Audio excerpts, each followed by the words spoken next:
समस्याएं। अब समस्याएं किसके जीवन में नहीं होती? हर एक के जीवन में समस्याएं होती। और ठीक है, जीवन है तो समय के साथ समस्याएं आती ही।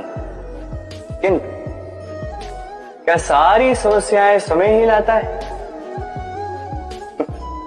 नहीं, आप सारी समस्याओं का श्रेय समय को नहीं दे सकते। ये अधिकतर समस्याएं तो ऐसी होती हैं जिन्हें हम स्वयं आमंत्रित करते हैं। ये समस्या आओ, मैं आपकी प्रतीक्षा कर जाऊं। कैसे? अब ये निर्भर करता है आपकी हाँ और ना। अधिकतर समस्याएं इसलिए आती क्योंकि हम बार बार हाँ कहते जाते हैं, और अधिकतर समस्याएं इसलिए आती हैं क्योंकि हम उचित समय पर ना नहीं कह पाते। इसलिए बिना सोचे समझे किसी भी बात या किसी भी प्रस्ताव का समर्थन करना आपको बहुत बड़े संकट में डाल सकता है। वहीं कभी ना कह पाना ये आपको उससे भी बड़े संकट में डाल सकता है। इसलिए स्मरण रखिए, ये अत्यंत महत्वपूर्ण सीख। सदैव सोच समझकर ही हाँ कीजिए और दृढ़ता के साथ ही ना कीजिए, और विश्वास कीजिए आपका जीवन अत्यधिक सुखमय हो जाएगा। तो आइए मेरे साथ प्रेम से कहिए, राधे। संसार में नियति बहुत कुछ निश्चित करती है, जैसे हर एक वस्तु की सीमा। शरीर से जाने वाला जल, उसकी सीमा भी नियति निश्चित कर चुकी है। कैसे? देखिए, यदि आपने उचित समय पर परिश्रम करके अपना पसीना नहीं बहाया तो कुछ समय पश्चात आपको अश्रु अवश्य बहाने, क्योंकि सब कुछ यदि भाग्य से मिल भी जाए उसे कर्म से रक्षित करना पड़ता है। यदि परिश्रम करते रहोगे तो जो पाया है उसे सहेज कर रख पाओगे, और जो आप पाना चाहते हैं वो अवश्य पा लोगे। किंतु यदि परिश्रम से दूर रहे तो जो पाया है उसे तो खो ही दो, और जो पाना चाहते हैं उसका तो प्रश्न ही नहीं होता, और बहाओगे तो केवल अश्रु।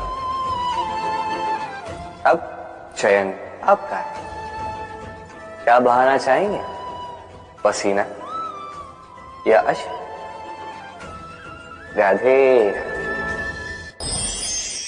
तभी आप किसी झरने के पास बैठे और बस ध्वनि सुनी। हाँ, वो ध्वनि मन को शांत ही कर देती है, हम एक आनंद सा भर देती है। तो इसे मैं कहता हूं नैसर्गिक संगीत। कभी सोचा है ये संगीत उत्पन्न करने के लिए जल को कितने परिश्रम करने पड़े, क्या कुछ करना पड़ा? सोचिए वो जल कहां कहां से गिरा हो, किन किन चट्टानों से जाके टकराया होगा, कैसी तीक्ष्ण रेखाओं का सामना किया होगा, उसे कैसे लांघा होगा, अपने तन में समाहित उन पत्थरों से कैसे संघर्ष किया होगा, कैसे आगे बढ़ा होगा। सोचिए, ये सब होने के पश्चात ही ये संगीत सुनना संभव था। ये झरने का ये सुंदर संगीत आपके कान तक कभी पहुंचता ही नहीं यदि उस जल का विरोध करने वाले पत्थर ना होते। इसका तात्पर्य क्या है? तात्पर्य एक ही है, इन बाधाओं का सामना करें, इनसे दूर ना भागें, क्योंकि ये बाधाएं ये नैसर्गिक, सभी के जीवन में ये बाधाएं आती हैं। इनका सामना करें, जीवन में आगे बढ़ें, और आप भी स्वयं से उत्पन्न कीजिए नैसर्गिक संगीत, और इस संसार में फैलाइए शांति और प्रसन्नता। राधे राधे। हम सब ये मानते हैं कि हमें जीवन में कभी न कभी किसी न किसी स्थान पर प्रेम होता ही,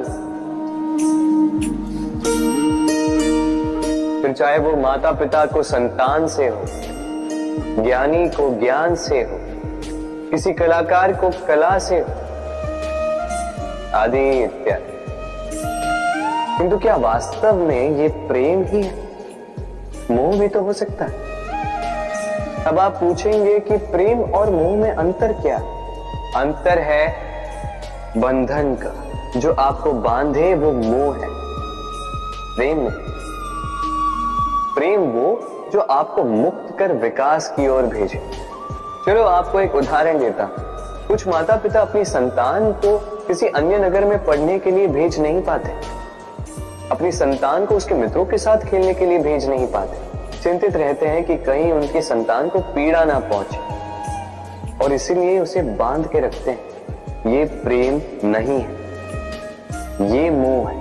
क्योंकि यदि ये प्रेम होता तो वो चाहते कि संतान माता पिता की छांव से बाहर निकलकर इस संसार को देखे, उसे समझे, उससे ज्ञान ले, अपनी अनुभवों से सीखकर अपना स्वयं का एक व्यक्तित्व बनाए। स्मरण रखिएगा, मोह से भय पैदा होता है और प्रेम से केवल आनंद। इसीलिए बांधिए मत, मुक्त कीजिए, क्योंकि यही प्रेम है। राधे राधे।